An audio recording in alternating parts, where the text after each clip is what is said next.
നൂതന സംവിധാനങ്ങൾ അടങ്ങിയ സ്മാർട്ട് തിരിച്ചറിയൽ കാർഡ് പുറത്തിറക്കി ബഹ്റൈൻ.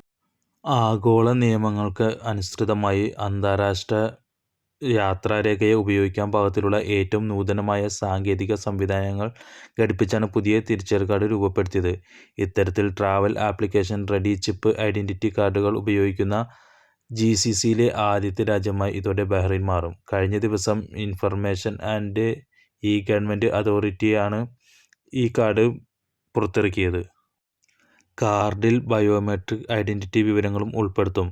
ചേർക്കപ്പെടുന്ന വിവരങ്ങൾ ഏത് രാജ്യത്ത് പോയാലും വിലയിരുത്താനും മനസ്സിലാക്കാനും സാധിക്കും. പുതിയ കാർഡുകളെ യാത്രാരേഖയെ ഉപയോഗിക്കാൻ സാധിക്കുമെങ്കിലും നിലവിലെ യാത്രയിൽ രേഖയായി ഇതിനെ മാത്രം ആശ്രയിക്കരുതെന്നും പാസ്പോർട്ടുകൾ കൈവശം വയ്ക്കണമെന്നും ഇവർ അറിയിച്ചു. എന്നാൽ ഭാവിയിൽ ചില രാജ്യങ്ങളിലേക്ക് യാത്ര ചെയ്യാൻ പ്രധാന രേഖയായി പുതിയ സ്മാർട്ട് ഐഡന്റിറ്റി കാർഡ് മതിയാവുമെന്നും ഇവർ കൂട്ടിച്ചേർത്തു. നിലവിലെ CPR കാലഹരണപ്പെട്ടാലേ പുതിയ സ്മാർട്ട് കാർഡിന് ഓരോരുത്തർക്കും യോഗ്യരാവുകയുള്ളൂ.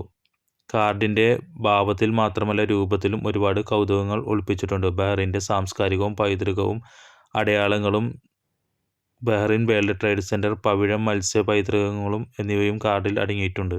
ലേസർ സംവിധാനങ്ങൾ ഉപയോഗിച്ച് നിർമ്മിച്ച കാർഡായതിനാൽ ഇതിൻ്റെ വ്യാജ പതിപ്പ് കാർഡ് നിർമ്മിച്ചെടുക്കുക പ്രയാസകരമായിരിക്കും.